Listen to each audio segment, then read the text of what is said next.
Right, we're going to call the meeting to order. It is now 5:30 p.m. and I will be the recognition of Indigenous peoples. London and Middlesex Community Housing provides housing on the traditional lands of the Anishinaabeg, Abenishani, Lenape, and Attawandaron peoples. We acknowledge the local First Nations communities in this area, the territory of the Chippewa of the Thames, the Oneida of the Thames, and the Munsee Delaware Nation.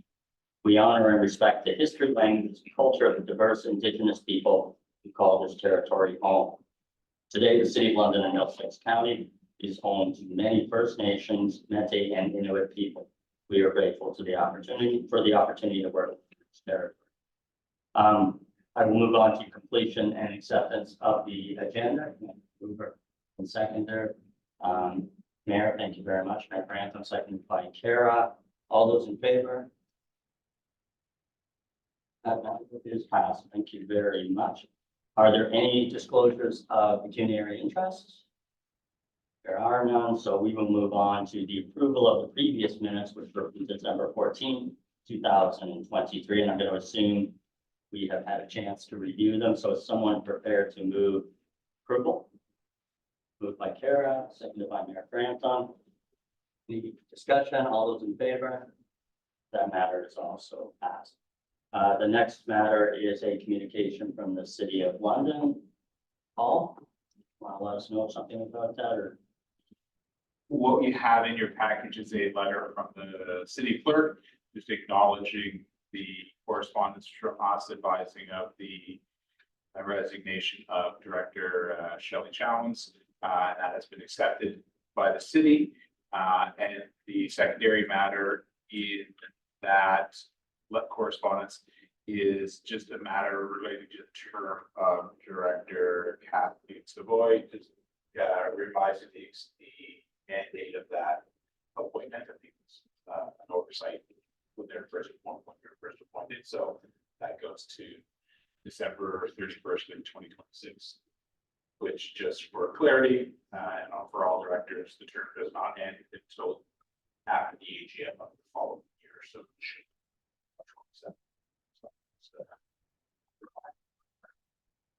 I congratulate you. Proud to be here that long, or she? Yeah. I love you, Fred.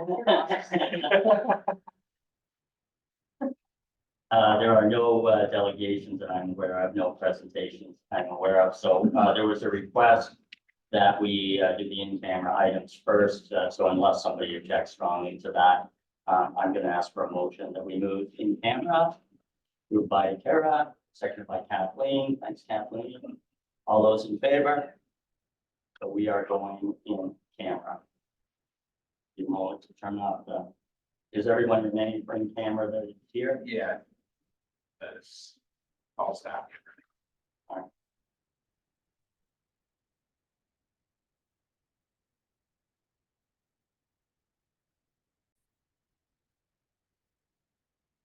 All right, we had gone through items 1 to 8, so we're going to proceed on to the consent agenda, which starts with 9A, which is a staff report, CEO report. Paul, go ahead. Thank you. And through the chair, just a couple of quick items. February is Black History Month across Canada. So we held a couple of workshops for staff, led by Christina Lord, to learn about the paths taken by many in Canada and London who have African Canadian or Black history kind of origins. So it was a good conversation with staff. I think everybody walked away learning something, and it's just important to sort of, for the work we do and the populations we serve, just to sort of increase our awareness of the populations we serve. So that's interesting, and sort of we look forward to sort of continuing that in the future. Community safety is always a challenge for us in the winter season, and just flagging for the board that we have working with our current security service provider to increase hours of service at our current sites, just to deal with the issue of sort of just the unhoused and homeless population in some of our buildings. Lots of activity on a number of sites through the course of the night. We're expanding the hours to start the service earlier in the evening and also finishing it later in the morning, so that when staff at those sites that are sort of have more activity, the security provider is still on site when staff arrive. There's a lot can happen in that half hour or an hour where the security provider leaves and staff arrive. So we're keep extending the hours to sort of reduce the risk, whether to staff or tenants, and just to make sure that, you know, we have a presence on site. It's going to be covered through the existing budget. It's anticipated in the contract. We have a base contract that sort of sets out a fee for a normal service, but within that, there's these surge kind of hours and things built in for seasons like this. So that with those new hours will take effect before the 1st of March. So they're in play. And I think the last thing from the organizational perspective is just to give an update on the multi-year budget. That debate is happening in the City of London. In August, the board approved submission of a business case for service improvement. They had a 4-year request of $7 million in operating. In working with city staff, we have sort of revised that business case to reduce that down to $5 million over the 4 years. And while we've reduced some service improvement initiatives in terms of the number of staff or resources we're going to increase to, most of those savings came from deferring the timing of the initiatives, moving them out of 2024 into 2025 in those matters, just to so that in the end of the process, we would receive the resources we felt we needed to sustain or an increased service level. So we will see at the end of March or the end of February and into March if that is approved, and if so, we'll report back to the board on the timing of that, the impact, and what changes were made from the board approved budget of August 2023. Okay, so this is for receipts. So if I get a mover seconded, then we can go to questions. Moved by Tara, seconded by Kathleen. Questions, comments? I have a question. So the security issue, and how do we know if we're doing better? How are we going to measure it? I mean, is it how will we know that the security is working in buildings? That, you know what I mean? It seems to me that you have to be able to say, if you're going to increase security or increase something, it's going to work somehow. And I don't know how you measure it. I'm challenged as to how you measure that. Is it feedback? Is it anything other than that? Yeah, and we're trying to get to that measurement point now. And I don't think there's an easy answer. It is a reduction in vandalism, reduction in complaints from tenants, those types of things. So we'll have to, for these sites, we're working on our stats now. So we're looking at how many interactions the security providers are having with non-tenants through the course of an evening, and the number of incidents and things like that are happening. So we're setting those baseline numbers now. We've been diligent on those since the new contractor came in the fall. So we want to see a reduction in those, and part of that is not only the number of the security staff and the hours they have, but how we're directing their work when they're on site. So are they sitting watching cameras? Are they walking the building? Are they sitting in the lobby? Are they doing rounds outside? So just looking at how we deploy them most effectively at each site so they can operate safely, but also they have a deterrent effect and they can interact with people before they enter the building and manage those types of things. So we can work through the course of this year to set a baseline on sort of the number of interactions we have, and sort of the number of folks that we maybe have to exit out of a building on a night. And then as we continue to work through the year, develop strategies to reduce, I think the challenge is for us, if we're walking somebody out of the building that we find in a stairwell, we're interacting too late. Right? How do we prevent them from coming in? How do we prevent other tenants from letting them in?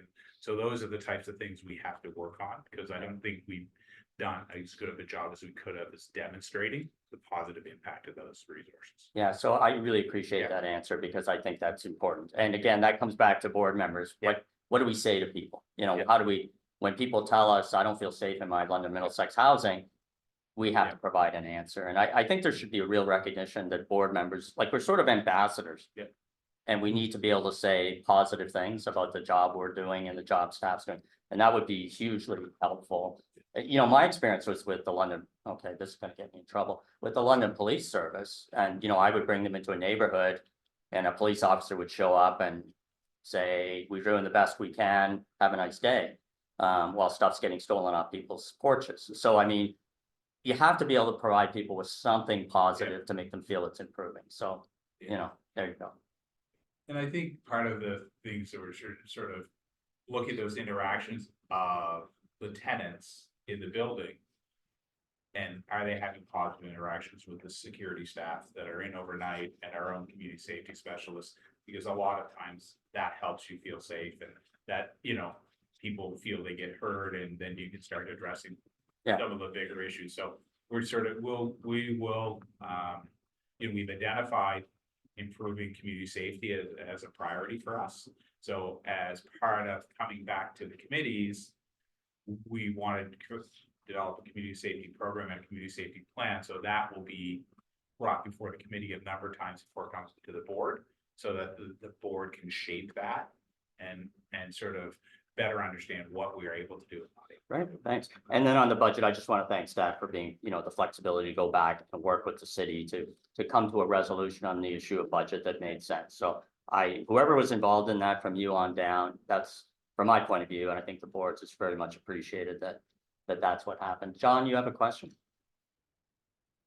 Yes, I do. Yeah. Thank you for all the extra context. I guess to add on to what Phil was asking, Paul, what is currently being tracked? Is it the amount of incidents happening per week? And then are we able to see if they're trending downwards with the increased security? Is there anything like that already exists that's already being tracked? And if not, maybe we can get going in that direction. And also the camera is off for the boardroom, so I can't see anybody in there. I don't know if that's intentional or not. No, Thank you. Wow. thanks for letting us know. Is that, Oh, it's off at the bottom of the screen. yeah, it says start video and it's on. Okay, that shouldn't be happening.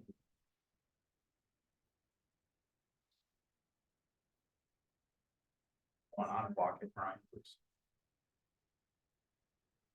Okay, thanks for letting us know that. It's got a little cover on. Okay, now we're good. Good looking group, eh? Yeah. Go ahead. Thanks for pointing that out, John, and through the chair. We have started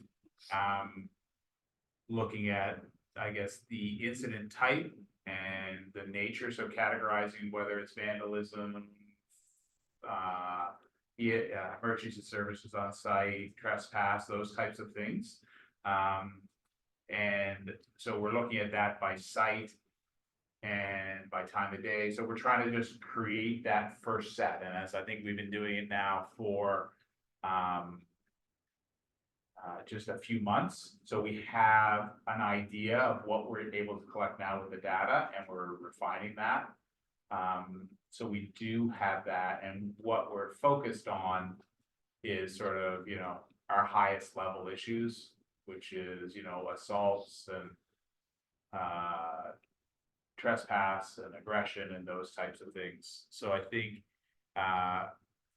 through the end of the winter, we will have, before we go to the RFP process again, so the new provider will have a better idea of what's working, what's not, and the types of issues we're having on site, which will inform the strategy and inform the next RFP for security services.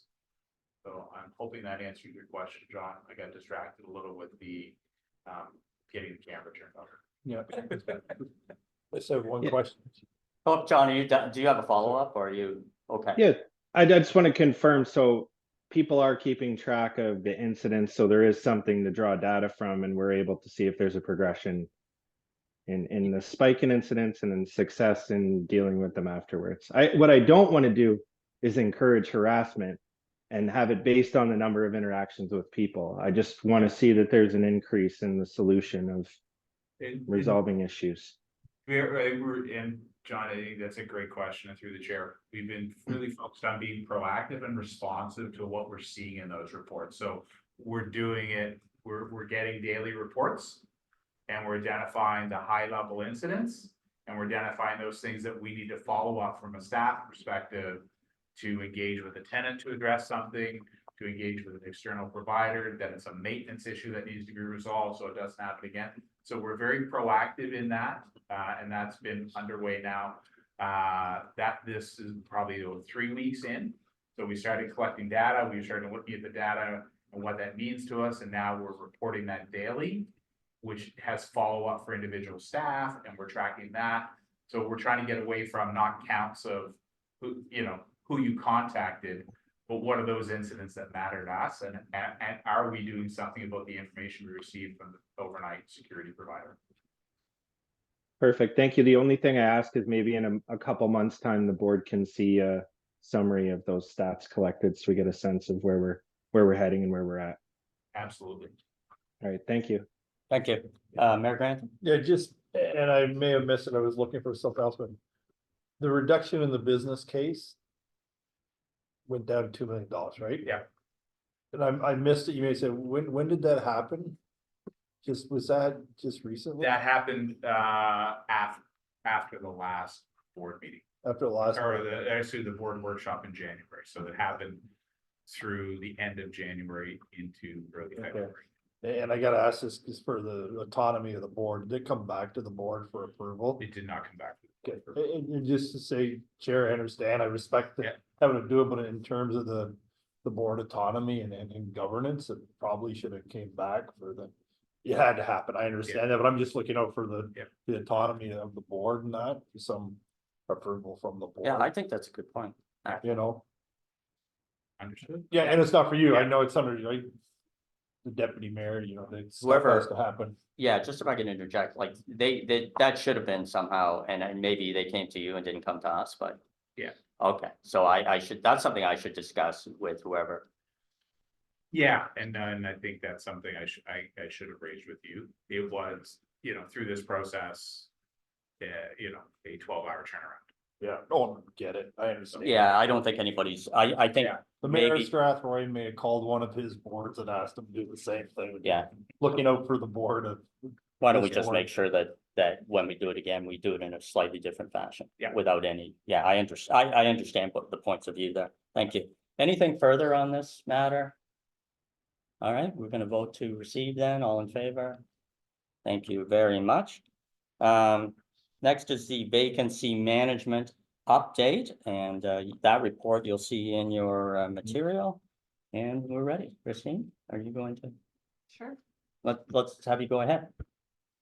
And through the chair, very briefly, currently right now, total vacant units are at 86, which maintains the below 3% at 2.6%. I'm just gonna say that's really, really good news that we're on that trend from November through to now. And so thank you to all the staff who's been involved in that. I can only imagine how much work it is. So thank you very much.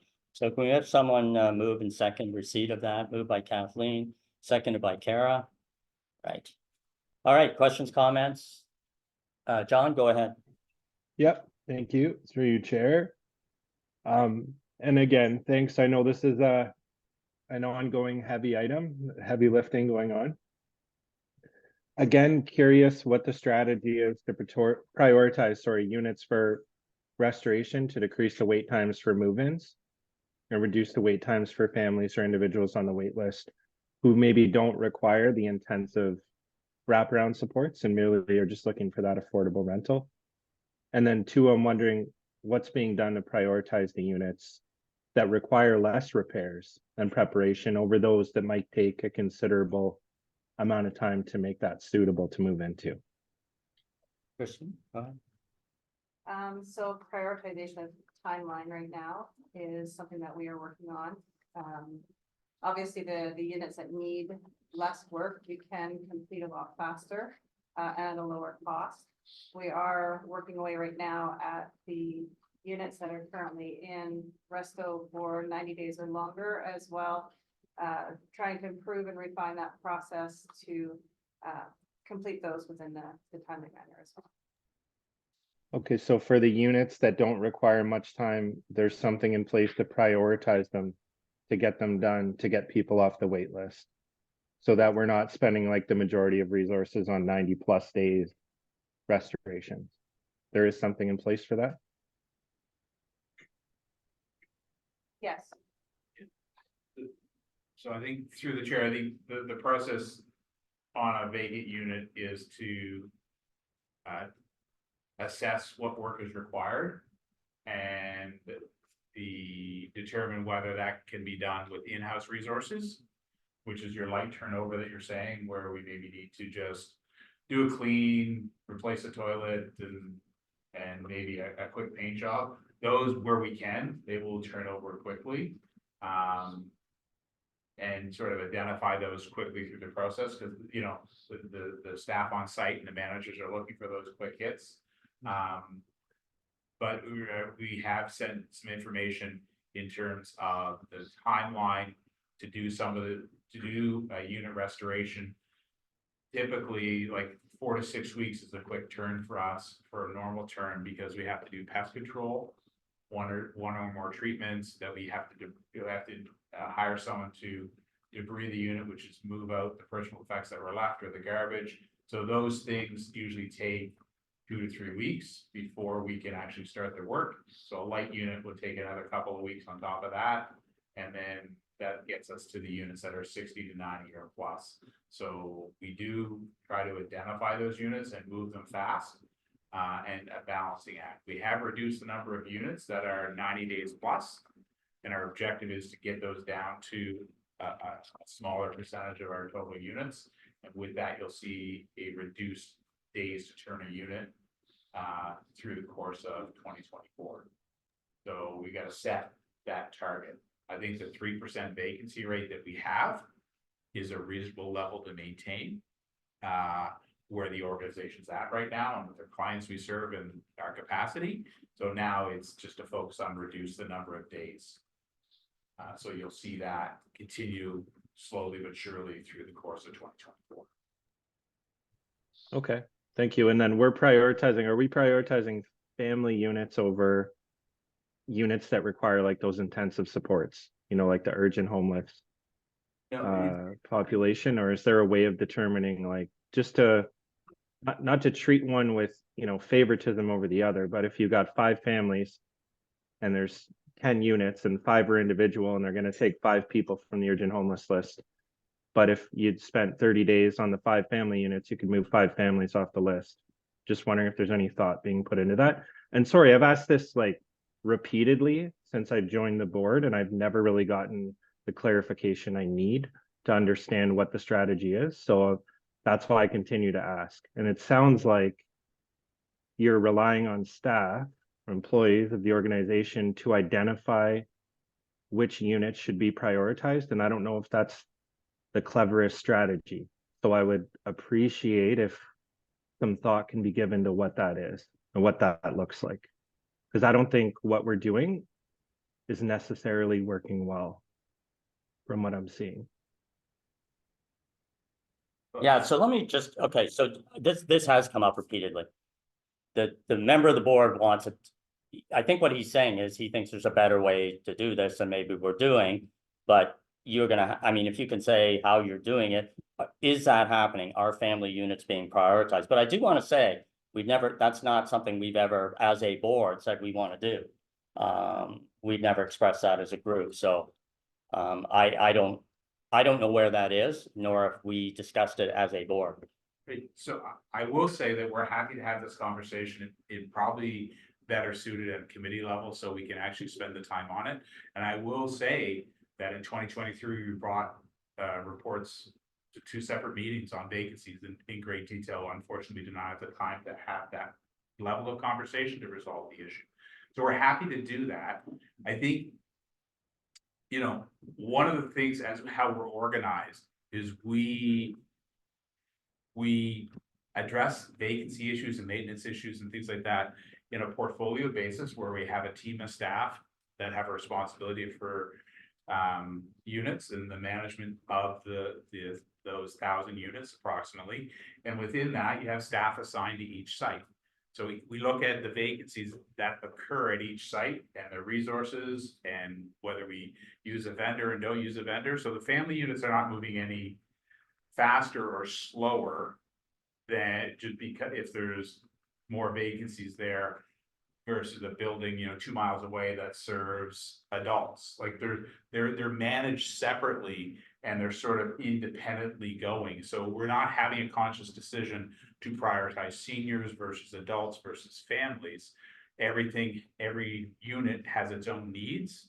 So a 50-year townhouse, like your 4-bedroom townhouse that's been lived in well for 4 to 8, 10 years is going to need a lot more work than a 1-bedroom where you've got, more solid walls and the smaller space and things like that. So those are the things that typically dictate the timeline to fix the unit versus the resources.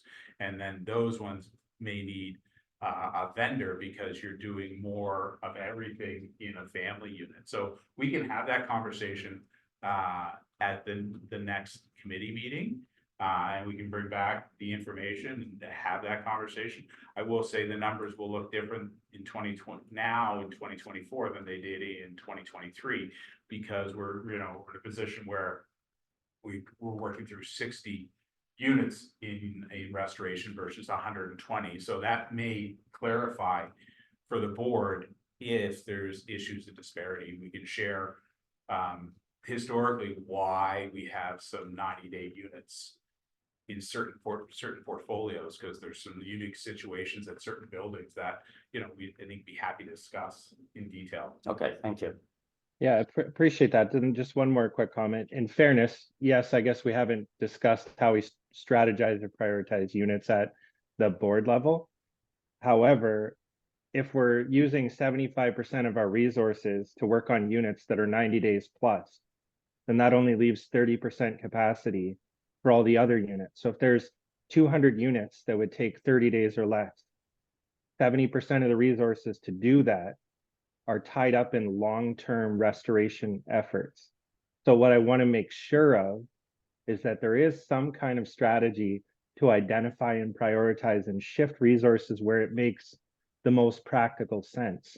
So we can move people off the wait list, whether they're senior, individual, or a family. That's my main concern that I'm trying to raise. All right, so I guess this should be raised at committee. This should be raised at committee and brought up to the board. And I can't think of another way to do it. I don't have enough, if you're asking me, I don't have enough information to just say, you're right, John, let's do it that way. I don't.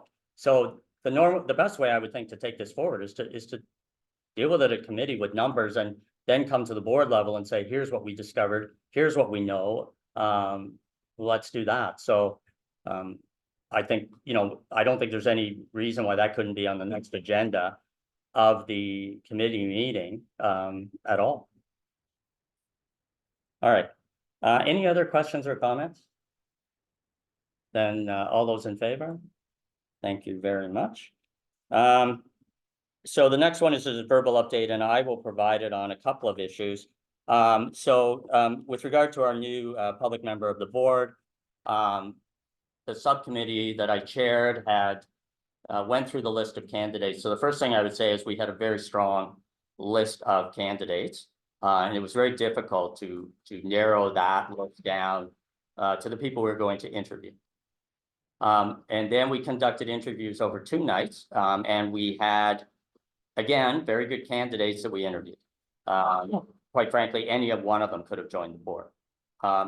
So that we were then able to narrow it down over the 2 nights to 2 candidates that we thought were the 2 best candidates for the position. And at the end of the day, we decided on the candidate who, in a way, has the areas of experience that aren't now present on the board. And by that, I'm talking about direct construction experience, management of properties, construction. And the second aspect was finance of construction, finance. So the person that we recommended is Greg Thompson, who does run, he's been involved in construction. So that is the decision that we ended up making after looking at all the candidates, and that power is delegated to that committee. So that's the recommendation we've made. So that's for information purposes. I'd be happy to answer any questions about the process. It wasn't an easy process at all. In fact, it wasn't, just so you know, when we got to the final two people, I was not in a position or didn't feel I could make a decision that night without sort of pondering it for a few more days. And after I pondered it, what I didn't feel we could, and the other members agreed with me that were involved, we couldn't leave that degree of knowledge that we don't have outside of the board at this time. Someone who could really do the things that the Vice Chair Shelley was doing. She was involved in management and construction and the financing of that. And you'll remember when Shelley was here, she chaired the finance committee and can direct herself for those issues. So that's why we made the decision. Am I comfortable with it? Yes. Am I happy about it? No, because we left some good people off the board, and that was difficult. And I'm not comfortable with that. You hate to say sorry to good people. So I'm hoping I know the second candidate, and I'm hoping I can reach out to do that. I'm also hoping that if a vacancy arises in the short term, rather than going through the process, we can just access the people we interviewed. So I'll stop there and ask if anybody has any questions they want to ask about that process. No? Okay. Good job. So the second thing that I wanted to talk about is we need a vice chair on the board. We don't have one. Shelley was the vice chair. We need them because we'll be going on next to the new committees, and you'll know that the executive committee, as part of it, requires that the vice chair sit on the executive committee. So we have to have that position. I have talked to Colin, the mayor of Strathroy. He is prepared to put his name forward to do that, which I think it's a good thing to have someone who has the political connection out there who's willing to do that. I may not have been willing to do it while I was an elected official because, but I also need someone to fill in for me on things that I can't do, and he's agreed to do that. So if anyone else has any thoughts on that, but otherwise I shouldn't be nominating him to be vice chair, being chair. So if someone else is prepared to nominate Colin to be vice chair, I would be appreciated. Kara's nominating him. Is there a seconder? Both Gary and John. So all those in favor? Great. So I'm happy to have someone in that position, and Colin will do a good job. So thank you very much, Mr. Mayor, for. I'm kind of reminded of the line, any club that wants me as a member, I might not want to be a member of, so however that goes. Well, you're joining what is an old and ugly club. So welcome. But I appreciate it very much, and we just sort of let that go. The last thing is we don't have a finance committee chair, but that can wait until we reform the committees. And those, just so we'll deal with that issue when we talk about committees, but that's another thing that we're sort of, that's absent right now, but we'll deal with that. So thank you very much. That's all I have. So is someone prepared to move receipt of my report? Thank you, Kara, seconded by John. John's hand is there. Thank you, John. All those in favor? Thank you very much. So the next report is the HRGC Human Resources report. Chair Bezaire, would you like to introduce that? Sure, I can do that. Thank you, Chair. Thank you. Through you. You guys can hear me okay? Yeah. Okay, great. So the committee met on January 30th. I'll just refer to the notes that Melissa provided. So Dirk gave quite an overview. He provided 2 years of KPI reporting was reviewed. He advised that staffing complement ended at 2023 with 11% growth complement. He did indicate that the amount of staff on long-term leave has increased. And positive here is that the labor relation numbers are trending down significantly. And he said that's through management and union working positively together. So that was the highlights of that meeting. I don't know if anybody else has anything to add. No, thank you very much. Are you prepared to move that to the Human Resources Annual Report then? I am, yes. Thank you. And a seconder, Mayor Grantham. Any questions or comments about that report? I should say that there was obviously more in the report, but it was in camera material, so we're not going to talk about that. So I don't want to think that committee didn't work hard when it met. All those in favor then? That matter is passed. So we'll move on to the Finance Committee reports. There obviously is no committee chair, so Paul, are you going to present that?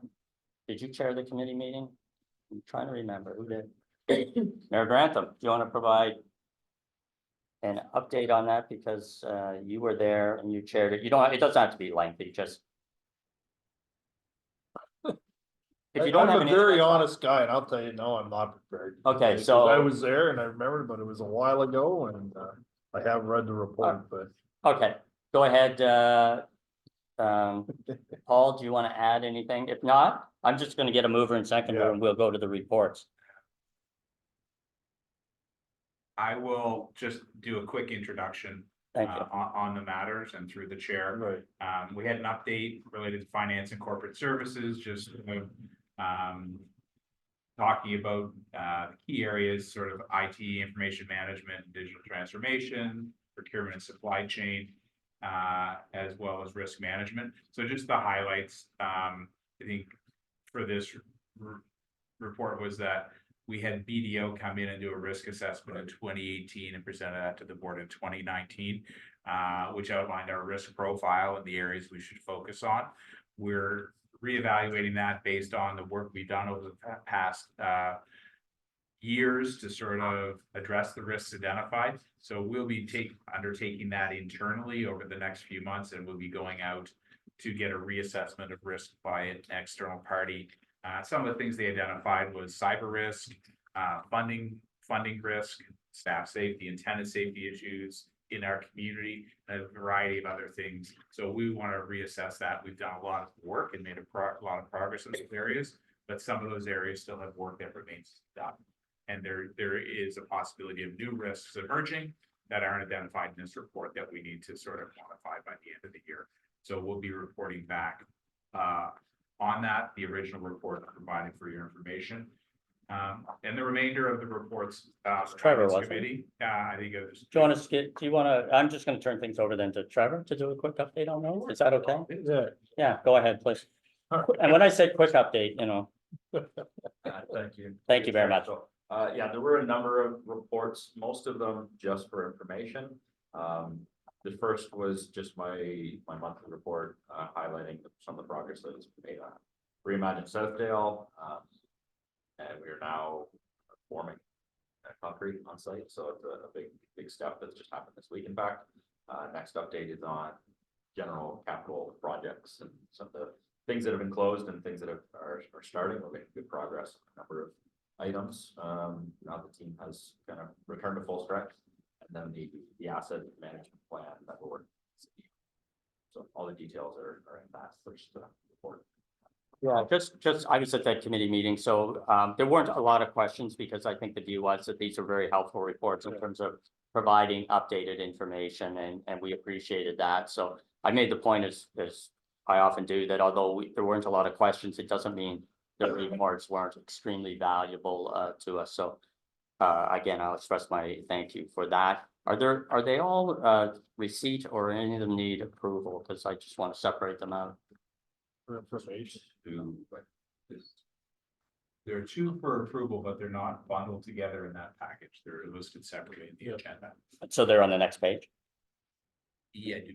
All right, so are these the ones that are on this page? 2024, 01, 2, 3, 4, and 6, are they all just for approval, for receipt? Yes, all right, so could I get someone to just move their receipt? Then that's that bundle of reports. Kara, seconder, Gary, thank you. There's not anything else, all those in favor? And those reports are approved. So we'll move to the reports and business. The first will be the staff report on CMHC budget projections, and I'll turn things over to Trevor. Very much through the chair. This report is similar to something that was brought to the board and finance committee for the capital funding request and how we're going to allocate our capital spends for the general capital budget back in June of last year. So similarly, we want to identify the areas that we plan to spend money in the CMHC program through 2024. In the recommendation section, you see there are 5 general buckets that we want to spend money within. The unit modifications, meaning the increasing of the accessibility within the individual units. Common areas, mostly laundry room and kitchens, signage program, furnace replacements at family sites and paved family sites.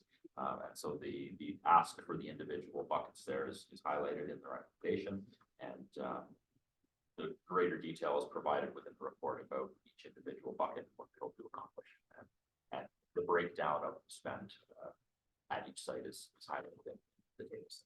Great, thank you very much. So can I get a mover and seconder to approve that report? Kathleen is moving, Mayor Grantham Yes. is seconding. Going up quickly. And so any questions or comments about that? I'm going to assume we reviewed it at committee and approved it, but if there's anyone at the board who wants to ask questions, no? No. All those in favor then? That matter is passed. The next report is the staff report on the Board of Directors Committee mandate update. You will recall that we asked staff to restructure the committees, presumably down to 1 committee or 2 committees with the addition of an executive committee. And staff has come back, and I know you've set it out in detail, Paul, but if you could just provide anything else you wish to provide.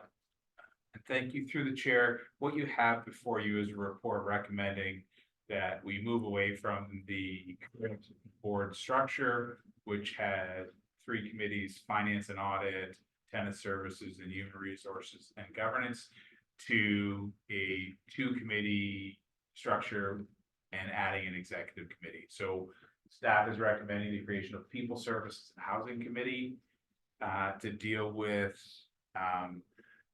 matters relating to staff and tenants, as well as the service we're providing in our communities and the state of repair of our housing. So more, that is really the operational matter of the organization. Unique about this is we're going to be talking about staffing matters related to organizational structure, staff training, and things that support the delivery of service. So it makes sense to sort of be involved in the same conversation about how the changes and what's happening in human resources will positively impact people, our tenants, the service we provide, and the housing that we have. So that committee has a fairly comprehensive mandate, and it's outlined in the attachments. And for the finance, audit, and risk committee that we're recommending, we're specifically adding IT management and IT oversight, as well as risk management, to the mandate of the committee. Those things weren't really specifically called out as fulsomely in the previous committee structure. It would still maintain oversight of audit and operating capital budgets and the capital program, but it would add risk management and IT to that committee. The executive committee will manage things like board governance and CEO oversight, recruitment, performance, etc., and sort of deal with sort of those higher orders of matters that should be discussed somewhere before they come to the board. They'll now be discussed at the executive committee. So there's details in the package of the proposed committee structure, the former committee mandates. So just happy to have a discussion or take questions, and if there's any gaps that the board would like to see, and if this meets the expectations of the board as requested. All right, so I think rather than moving and seconding, because it's a matter of some importance, so the board should, I think, weigh in whether you're happy with this, not happy with this, changes. So we'll look at that now. Any questions, comments about the new structure? Comments? Comments? Go ahead. I Mayor think Grantham. it's good. I think they're 2 good committees. You've done a lot of work, so I'm happy with them, Chair. I've read them, but. Okay, I think any they other work. comments, concerns? No, okay, so somebody prepared to move it and second it. Moved by Gary, seconded by John. All those in favor? All right, so those committees, now the next step will be to populate those committees, and I've already received confirmation from the deputy mayor that he wants to sit on the finance, whatever it's called now. We're looking for, I think what we're looking for is hopefully even distribution, somewhat even distribution. We don't want everybody on the finance and audit. So in the next short period of time, I don't know if people want to indicate preferences tonight. I'm open to that, or preferences over the next few days. It may mean a little bit of work in terms of saying, hey, we have, 8 people on the finance committee. We can't do that and have none on the tenant services, but I think the two, for it to make sense, I think the two, and I'm speaking for the 2 tenant members, that's the committee you would probably be more likely to be on, is the tenant services committee. Can we assume that makes sense? Okay, so that would be populated by them. I'm ex officio. I'm not aware of what other people wish to do in terms of committees. And if they want to express it tonight or think about it, Gary, do you want to think about it, or what do you want to? You can let me know. Thanks, Chair. I don't mind, like I was on the housing committee or the HR committee. I don't mind staying on that if that will help. So that's the tenant, the new one that's The tenant. new, yeah. Okay, yeah, that's great. yeah. John, any thoughts, what you want to do? The tenant committee. Okay, that's great. So that, I think it's gonna be, there will be 5 of us, including me, on that committee. I think that's probably sufficient. I will ask for the finance. Yeah, I figured, yeah, So yeah, no, I think as long as we have 4 members on each committee plus. Me, the- and I ex will. officio, that is what we need, and then that will help us with quorum and. yeah, just so people, I mean, I used to miss, well, last year I missed a lot of meetings, but by now I finish at 5 o'clock and I can make sure I finish at 5 o'clock. So just for, as long as it's 5:30 or other time, I'm fine with that. But 5 o'clock start time is too tight for me. So as long as that works, I can go to most, I will try to go to most subcommittee meetings. And then I know that there's going to be a little bit of a delay before our new director joins us, because the SPPC was canceled that we thought he was going to be appointed at. So he has expressed a preference, I think, for finance also, which makes some sense because that is his background. So we've already got 3, and then we'll have the deputy or counselor Hadley. I can't remember names. Councilor McAllister. Yeah, that guy. Councilor McAllister, I don't think will object to going to the finance committee. So when those committees meet, they'll on their agenda will be electing chairs. So the finance committee will have to elect a chair, and the other committee will have to elect a chair. And thank you very much, everyone. I think this will work a little bit better. I'm really hopeful people will only have to go to one committee, and that makes sense. So thank you very much for stepping forward, and thanks for understanding sort of the quorum issues that we've had to go through in the last period of time. Can I just sort of, I guess, in terms of next steps Go ahead. to the board, we are scheduled for a board meeting in March. So there will need to be a finance committee set up, I think for the first week of March. So we'll poll the members, we'll confirm the membership with the chair, and then poll the members for a meeting so we can bring the draft Q4 statements and those types of things to the board to keep the business going. And then we can start finalizing, look at the work plan and do things like that. I would say that for the People Service and Housing Committee, we would like to meet before the March board meeting, but we do recognize that March is a strange month with some holidays. So we'll work with the committee members to find a day either in time to feed into the March board meeting or after. And I think a key piece of work for that committee is to really dig into the work plan and make sure that looking at the areas that are part of the mandate and requesting and prioritizing where they would like reports from staff, right? So I think it's important. We've had some work plans for the committees in the past. but they've been pushed by staff, so they've been sort of, this is what we think needs to go. And to John's point, there's certain things that we may not be getting to. So I think the first meeting, we'd like to spend a little time to make sure that work plan responds to what the board thinks are priorities and responds to the strategic plan that we approved in November, and sort of make sure that the committee is moving things from that, and things that they want to see that are outside of that or related to that. So I think that's going to be important, I think critical to the success of that committee, because it has a very broad and important mandate. Yeah, I think the committee structure is hugely important in any organization, and it should be doing the work on the issues. Yeah. That you think are important. I think John's example earlier about prioritizing renovations is an excellent example. That's something that should go to committee, be sort of thrashed out at committee. Not want to say thrashed, I mean debated, looked at, and then that committee would come to the board and say, here's what we think is probably best, hand in hand, hopefully with staff, that there's a resolution. So that would be great. So thank you very much again, and we'll get that new committee structure going.